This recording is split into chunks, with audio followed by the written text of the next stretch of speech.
ಆತ್ಮೀಯರೇ ಎಲ್ಲರಿಗೂ ನಮಸ್ಕಾರಗಳು.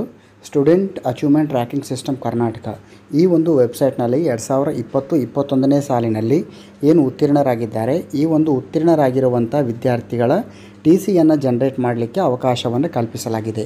ಈ ಒಂದು ವಿಡಿಯೋದಲ್ಲಿ ನಾವು ಟಿ ಸಿಯನ್ನು ಯಾವ ರೀತಿ ಜನ್ರೇಟ್ ಮಾಡಬೇಕು, ಜೊತೆಯಲ್ಲಿ ಟಿ ಸಿ ಜನ್ರೇಟ್ ಮಾಡೋದಕ್ಕಿಂತ ಪೂರ್ವದಲ್ಲಿ ನಾವು ಏನೆಲ್ಲ ಮಾಹಿತಿಗಳನ್ನು ಅಪ್ಡೇಟ್ ಮಾಡಲೇಬೇಕು. ಯಾಕೆಂದರೆ ಆ ಒಂದು ಮಾಹಿತಿಗಳನ್ನು ಅಪ್ಡೇಟ್ ಮಾಡದೇ ಇದ್ದರೆ ನಾವು ಟಿ ಸಿ ಜನ್ರೇಟ್ ಮಾಡಿದ ನಂತರ ಆ ಮಾಹಿತಿಗಳನ್ನು ನಾವು ಅಪ್ಡೇಟ್ ಮಾಡೋಕ್ಕಾಗೋದಿಲ್ಲ. ಸೊ ಏನೆಲ್ಲ ಮಾಹಿತಿಗಳನ್ನು ನಾವು ಅವಶ್ಯಕವಾಗಿ ಅಪ್ಡೇಟ್ ಮಾಡಲೇಬೇಕಾಗಿದೆ ಅದನ್ನು ಕೂಡ ಚರ್ಚೆ ಮಾಡೋಣ.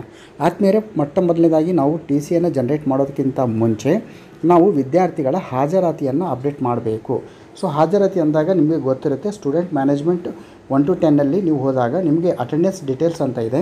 ಈ ಒಂದು ಅಟೆಂಡೆನ್ಸ್ ಡೀಟೇಲ್ಸ್ನಲ್ಲಿ ಮೊದಲನೇ ಒಂದು ಆಪ್ಷನ್ ಇದೆ ಅಟೆಂಡೆನ್ಸ್ ಎಂಟ್ರಿ ಫಾರ್ಮ್ ಅಂತ. ಸೊ ಇಲ್ಲಿ ಅಟೆಂಡೆನ್ಸ್ ಎಂಟ್ರಿ ಫಾರ್ಮನ್ನು ನೀವು ಕ್ಲಿಕ್ ಮಾಡಿದಾಗ ನಿಮಗೆ ವಿದ್ಯಾರ್ಥಿಗಳ ಅಟೆಂಡೆನ್ಸನ್ನು ಎಂಟ್ರಿಯನ್ನು ಮಾಡಲಿಕ್ಕೆ ಅವಕಾಶವನ್ನು ಇದೆ. ಯಾಕಂದರೆ ಇದನ್ನು ಯಾಕೆ ಹೇಳ್ತಾ ಇದ್ದೀವಿ ಅಂದರೆ, ಒಂದು ಬಾರಿ ನೀವು ಟಿ ಸಿಯನ್ನು ಜನ್ರೇಟ್ ಮಾಡಿದರೆ ಮುಂದೆ ನಾವು ಅಟೆಂಡೆನ್ಸನ್ನು ಅಪ್ಡೇಟ್ ಮಾಡಲಿಕ್ಕೆ ಆಗೋದಿಲ್ಲ. ಹಾಗೂ ಆ ಒಂದು ಪ್ರೋಗ್ರೆಸ್ ರಿಪೋರ್ಟ್ ಕಾರ್ಡ್ ಏನಿರುತ್ತೆ ಅದರಲ್ಲಿ ಅಟೆಂಡೆನ್ಸ್ ಅಲ್ಲಿ 0 ಬರುತ್ತೆ ಅಥವಾ ನಾಟ್ ಎಂಟರ್ಡ್ ಎಂಬ ಒಂದು ಇನ್ಫಾರ್ಮೇಷನ್ಸ್ ಬರೋದರಿಂದ ನೀವು ಬಿಫೋರ್ ಟಿ ಸಿ ಜನ್ರೇಟ್ ಮಾಡೋದಕ್ಕಿಂತ ಮುಂಚೆ ಅಥವಾ ಬಿಫೋರ್ ನೀವು ಮುಂದಿನ ತರಗತಿಗೆ ಪ್ರಮೋಟ್ ಮಾಡೋದಕ್ಕಿಂತ ಮುಂಚೆ ಅಟೆಂಡೆನ್ಸನ್ನು ಅಪ್ಡೇಟ್ ಮಾಡಿ. ಸೊ ಇನ್ನು ಅಟೆಂಡೆನ್ಸ್ ರಿಲೇಟೆಡ್ ಆಗಿ ನಾವು ಚರ್ಚೆ ಮಾಡ್ತಾ ಹೋದಾಗ ನಾವು ಯಾವ ರೀತಿ ಅಟೆಂಡೆನ್ಸನ್ನು ಹಾಕಬೇಕು ಅಂದಾಗ ನೋಡಿ, ಇಲ್ಲಿ ಒಂದು ವಿದ್ಯಾಗಮ 1.0 2.0 ಆಗಿದೆ.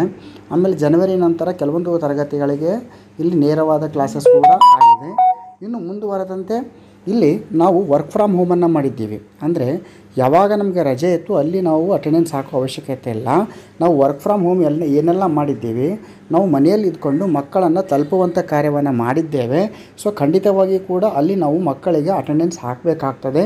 ಇಲ್ಲಿ ಸ್ಕೂಲ್ ಪ್ರಿಮೇಜಸ್ನಲ್ಲಿ ಮಕ್ಕಳು ಇರದೇ ಇದ್ದರೂ ಕೂಡ ಒಂದು ಆನ್ಲೈನ್ನಲ್ಲಿ ನಾವು ಮಕ್ಕಳಿಗೆ ಕನೆಕ್ಟ್ ಆಗಿರೋದ್ರಿಂದ ನಾವು ಹಾಜರಾತಿಯನ್ನು ಹಾಕಬೇಕಾಗ್ತದೆ. ಸೊ ಯಾವುದೇ ರೀತಿಯ ಕನ್ಫ್ಯೂಷನ್ ಬೇಡ. ಶಾಲಾ ಒಂದು 2020-21ನೇ ಸಾಲಿನಲ್ಲಿ ಏನು ಶಾಲೆಗಳು ಪ್ರಾರಂಭವಾಗಿವೆ, ಎಲ್ಲಿನಿಂದ ನಾವು ಶಾಲೆಗೆ ಹಾಜರಾಗ್ತಾ ಇದ್ದೀವಿ, ಅದು ಭೌತಿಕವಾಗಿ ಇರ್ಬೋದು ಅಥವಾ ವರ್ಕ್ ಫ್ರಮ್ ಹೋಮ್ ಇರ್ಬೋದು, ಅಲ್ಲಿಂದ ಮಕ್ಕಳ ಒಂದು ಅಟೆಂಡೆನ್ಸನ್ನು ಹಾಕಿ. ಯಾಕಂದರೆ ನೀವು ಪ್ರಮೋಟ್ ಮಾಡಿದ ಮೇಲೆ ಅಟೆಂಡೆನ್ಸ್ ಹಾಕಲಿಕ್ಕೆ ನಿಮಗೆ ಅವಕಾಶ ಇರೋದಿಲ್ಲ. ಸೊ ಇಲ್ಲಿ ನೋಡಿ, ಸರ್ಚ್ ಸ್ಟೂಡೆಂಟ್ಸ್ ಫಾರ್ ಅಟೆಂಡೆನ್ಸ್ ಅಂತಿದೆ. ಇಲ್ಲಿ ಅಕಾಡೆಮಿಕ್ ಇಯರ್ನಲ್ಲಿ 2020-21 ನೋಡಿ, ಎರಡನೇ ಆಪ್ಷನ್ ಏನಿದೆ 20-21 ಇನ್ನೂ ಅವಕಾಶವನ್ನು ಕಲ್ಪಿಸಲಾಗಿದೆ. ದಯವಿಟ್ಟು ಮೊದಲು ಅಟೆಂಡೆನ್ಸನ್ನು ಅಪ್ಡೇಟ್ ಮಾಡಿಕೊಳ್ಳಿ. ಅದನ್ನು ಆದ ನಂತರ ನೀವು ನೆಕ್ಸ್ಟ್ ಮಾಡಬೇಕಾಗಿರುವಂಥ ಕೆಲಸ ಏನಂದರೆ ಪ್ರೋಗ್ರೆಸ್ ಕಾರ್ಡನ್ನು ಡೌನ್ಲೋಡ್ ಮಾಡಬೇಕು. ಇದನ್ನು ಯಾವ ರೀತಿ ಅಂದರೆ, ಸ್ಟೂಡೆಂಟ್ ಮ್ಯಾನೇಜ್ಮೆಂಟ್ 1 to 10ನಲ್ಲಿ ನೀವು CC ರಿಸಲ್ಟ್ಸ್ನಲ್ಲಿ ಹೋದಾಗ ನಿಮಗೆ ಇಲ್ಲಿ ಬರುವಂಥದ್ದು 3ನೇ ಆಪ್ಷನ್ ಇದೆ progress card. So progress card first attendance update, second progress ಕಾರ್ಡನ್ನು ನೀವು ಡೌನ್ಲೋಡನ್ನು ಮಾಡ್ಕೊಳ್ಳಿ. ಇವೆರಡು ಆದ ನಂತರ ನೀವು ಹೋಗಬೇಕಾಗಿರುವಂಥದ್ದು ನೀವು ಟಿ ಸಿ ಜನ್ರೇಟ್ಗೆ. ಸೊ ಈ ಟಿ ಸಿ ಇಶ್ಯೂ ಮಾಡೋದಕ್ಕಾಗಿ ನಾವು ಸ್ಟೂಡೆಂಟ್ ಮ್ಯಾನೇಜ್ಮೆಂಟ್ 1 to 10ನಲ್ಲಿ ಹೋಗಬೇಕು. ಇಲ್ಲಿ ಟ್ರಾನ್ಸ್ಫರ್ ಸರ್ಟಿಫಿಕೇಟ್ ಅಂತ ಆಪ್ಷನ್ ಇದೆ ನೋಡಿ ಕೊನೆಗಡೆ, ಅದನ್ನು ಕ್ಲಿಕ್ ಮಾಡಿದಾಗ ನಿಮಗೆ individual student T C issue ಅಂತ ಇದೆ ಇಲ್ಲಿ. ಸೊ ಇಲ್ಲಿ individual student T C issue ಅಂತ ಒಂದು ಆಪ್ಷನ್ಸನ್ನು ನಾವು ಕ್ಲಿಕ್ಕನ್ನು ಮಾಡಬೇಕು.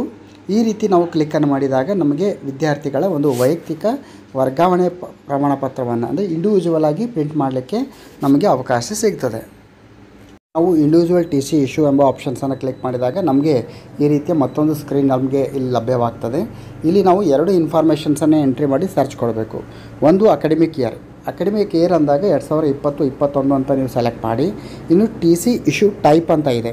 ಟಿ ಸಿ ಇಶ್ಯೂ ಟೈಪ್ ಅಂದಾಗ ನಮಗೆ generate T C to admit next academic year, ಅಂದರೆ ಮುಂದಿನ ಒಂದು ಅಕಾಡೆಮಿಕ್ ಇಯರಿಗೆ ಅಡ್ಮಿಷನ್ ಮಾಡ್ಕೊಳ್ಳೋಕ್ಕೆ ಜನ್ರೇಟನ್ನು ಮಾಡಬೇಕಾಗಿದೆ ಟಿ ಸಿ.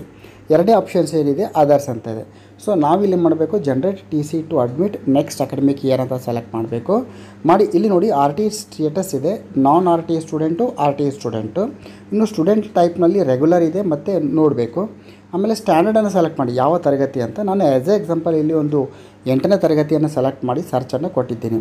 ಸೊ ಇಷ್ಟು ಸರ್ಚನ್ನು ಕೊಟ್ಟಾಗ ನಮಗೆ ಏನಾಗ್ತದೆ ಅಂದರೆ 8ನೇ ತರಗತಿಯಲ್ಲಿ ಅಧ್ಯಯನ ಮಾಡ್ತಿರುವಂತಹ ಅಕಾಡೆಮಿಕ್ ಇಯರ್ 2020-21ಕ್ಕೆ ಸಂಬಂಧಿಸಿದಂತಹ ಒಂದು ವಿದ್ಯಾರ್ಥಿಗಳ ಒಂದು ಪಟ್ಟಿಯಲ್ಲಿ ಬರುತ್ತದೆ. ತಾವಿಲ್ಲಿ ಗಮನಿಸ್ತಾ ಇದ್ದೀರಿ list of students to issue T C ಅಂತ. ಇಲ್ಲಿ ಶೋಸ್ನಲ್ಲಿ 10 ಇದೆ. ಇಲ್ಲಿ ನೀವು ಆಲ್ ಅಂತ ಸೆಲೆಕ್ಟ್ ಮಾಡಿದಾಗ ಆ ತರಗತಿಯಲ್ಲಿ ಅಧ್ಯಯನ ಮಾಡುತ್ತಿರುವಂಥ ಎಲ್ಲ ವಿದ್ಯಾರ್ಥಿಗಳ ಒಂದು ಪಟ್ಟಿ ಇಲ್ಲಿ ಬರ್ತದೆ. ತಾವಿಲ್ಲಿ ಗಮನಿಸ್ತಾ ಇದ್ದೀರಿ ಪ್ರತಿ ವಿದ್ಯಾರ್ಥಿಯ ಮುಂದುಗಡೆ ಇಶ್ಯೂ ಎಂಬ ಒಂದು ಆಪ್ಷನ್ ಇದೆ. ಇಲ್ಲಿ ಇಶ್ಯೂ ಎಂಬ ಆಪ್ಷನ್ಸನ್ನು ನೀವು ಕ್ಲಿಕ್ ಮಾಡಿದಾಗ ನಿಮಗೆ ಇಲ್ಲಿ ಟಿ ಸಿ ಜನ್ರೇಟ್ ಮಾಡುವಂತಹ ಒಂದು ಆಪ್ಷನ್ ಇಲ್ಲಿ ಪ್ರಾರಂಭವಾಗ್ತದೆ. ಸೊ ಇಲ್ಲಿ ನಾನು ಇಶ್ಯೂ ಎಂಬ ಆಪ್ಷನ್ಸನ್ನು ನಾನು ಇಲ್ಲಿ ಕ್ಲಿಕ್ ಮಾಡಿ ನಿಮಗೆ ತೋರಿಸ್ತೀನಿ. Do want to issue T C ಅಂತಿದೆ. ಸೊ ಇಲ್ಲಿ ನೀವೇನು ಮಾಡಬೇಕು, ಅಲ್ಲಿ ಓಕೆ ಅಂತ ನೀವು ಪ್ರೆಸ್ಸನ್ನು ಮಾಡಬೇಕು. ಈ ರೀತಿ ನೀವು ಪ್ರೆಸ್ ಮಾಡಿದಾಗ ಏನಾಗ್ತದೆ ಅಂದರೆ ಮಗುವಿನ ಅಲ್ಲಿ ಇನ್ಫಾರ್ಮೇಷನ್ ಓಪನ್ ಆಗುತ್ತೆ.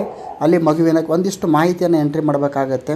ಅದು ವಾಸಸ್ಥಳ ಇರಬಹುದು ಮತ್ತು ಕೆಲವೊಂದಿಷ್ಟು ಬೇಸಿಕ್ ಮಾಹಿತಿಗಳನ್ನು ಎಂಟ್ರಿ ಮಾಡಿ ಅಲ್ಲಿ ನಾವು ಜನ್ರೇಟ್ ಟಿ ಸಿ ಎಂಬ ಆಪ್ಷನ್ಸನ್ನು ಕ್ಲಿಕ್ ಮಾಡಿದಾಗ ನಮಗೆ PDF ರೂಪದಲ್ಲಿ ಟಿ ಸಿ ಜನ್ರೇಟ್ ಆಗ್ತದೆ.